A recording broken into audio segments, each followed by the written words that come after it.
I genuinely believe that Balerion was not the biggest dragon. And I stand on that. I do stand on that. Yo guys, what is up? Akira here and welcome back to another video. Yo, I'm so happy because of the support, yo. Nah, I love you guys. I actually love you guys. I love everyone who comments, likes, subscribe. I don't care. I love you all. So today is going to be basically a discussion on Balerion and if he was the biggest dragon. I'm going to be talking about the best kind of topics on why Balerion wasn't the biggest dragon, in my opinion. So, there's going to be a few topics we're going to be talking about, and I'm just going to break them down in a list right here. The first one we're going to be talking about is obviously the Doom of Valeria and the Dragon Lords that lived in Valeria before that. The second topic we are going to be looking at is ice dragons. Now, ice dragons were a legend slash myth, but in the world of A Song of Ice and Fire, I would not be surprised. The third we're going to be talking about is actually the dragon skeleton in the books that Daenerys' rider actually saw on his way back to go and seeing her. The fourth topic we're going to be talking about is Victorian Greyjoy and the dragon horn he had found in the book, which was said to be from a dragon that was much larger than Balerion.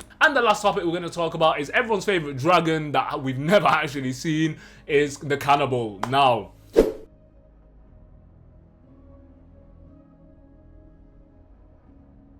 so, the Doom of Valeria was obviously a very interesting event. Now, we got to remember, in Valeria at that time, there were around 40 noble houses that were dragon lords. You know, they could actually keep dragons, grow them, tame them, everything. Targaryens in those noble houses were really not that high up. When you see Game of Thrones, you have houses at top like the Lannister, Starks, Targaryen, right? And then you go a bit down and you have people like the Freys, for example.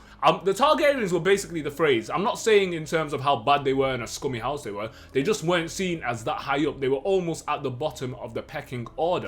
What the Targaryens obviously did was smart, and they flew to Dragonstone before the Doom of Valeria happened. If Targaryens were in the middle or the bottom pecking order of the noble houses, how big were the dragons of the best houses, the best dragon lords? How big were the dragons then? The Doom of Valeria actually basically destroyed all recorded history of everything that was happening in Valeria, how big the dragons were.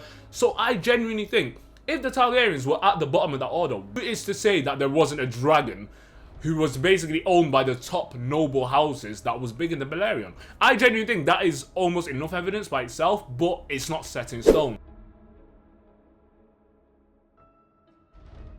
So this one won't be a long topic to talk about. So in the books, there was Victorian Greyjoy. Victorian Greyjoy, for those who don't know, was the younger brother of Balerion Greyjoy, the one we saw in Game of Thrones. In the books, he basically has a dragon behind the horn, and it is made of the horn of a dragon. And that dragon was said to be bigger than Balerion. The horn was too big to even compare to Balerion itself. That doesn't necessarily say that dragon was bigger than Balerion, but it does give a good incentive to maybe how Balerion was really not the biggest dragon. Because they're saying Balerion was the biggest dragon in Westeros. Was he the biggest dragon in the world though?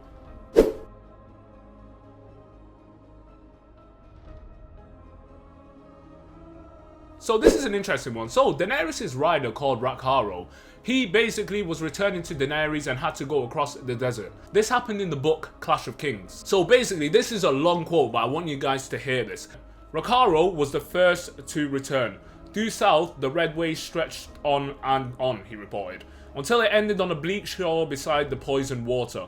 Between here and there lay only swirling sand, wind-scoured rocks, and plants bristly with sharp thorns. He had passed the bones of a dragon, he swore, so immense that he had ridden his horse through its great jaws.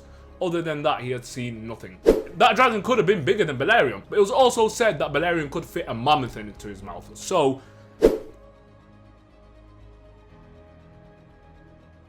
okay, now to one of my favorite topics that I've basically read about and seen about. This is about ice dragons. Ice dragons aren't set in stone to have existed. They aren't set in stone. We don't know. They could have existed, they could have not. You know, the world of ice and fire. There is so much crazy shit that is happening in that world. There's so many crazy creatures. There's so many crazy places.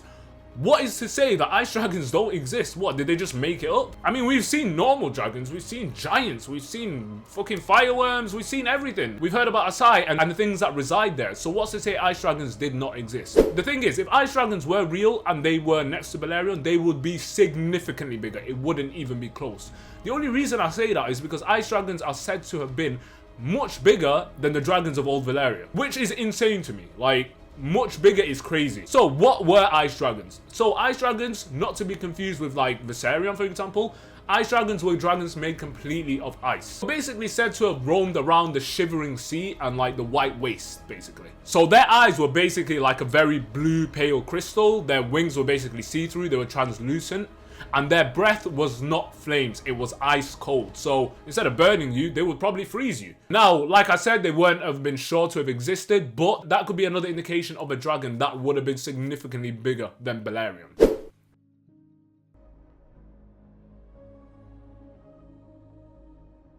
And the last but not least, everyone's favourite dragon that we have never seen, the Cannibal. Personally, I don't know if he was bigger than Balerion, or if he ever got to that size. Because he was never seen. Because he was a wild dragon and he was always eating, and especially eating younger dragons. I feel like younger dragons will help the Cannibal grow even more than the average, sheep and goats and humans, sometimes dragons eat. We don't know if he ever got to the size of Balerion. I feel like he did get very close though, He's a wild dragon, he's roaming free, eating whatever he wants. And that's how dragons grow, they can't be kept inside. Which is why we saw Drogon at the age of 7 basically be almost the same size of dragons in House of the Dragon, who are much older than him. Do you guys think the Cannibal was bigger than Balerion or ever got to that size, or do you think he must have died when he was a bit smaller?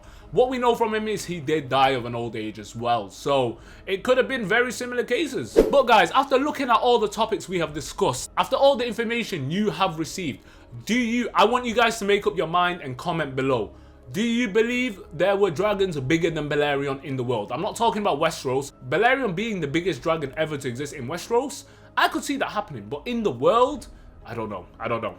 After all the information you received, let me know in the comment section below. Make your final decision. Were there dragons bigger than Balerion? Let me know and we'll discuss. But guys, I really appreciate you guys coming to my video. If you guys did enjoy this video, smash that like button, hit the subscribe button. Yo, whichever one you want to do it.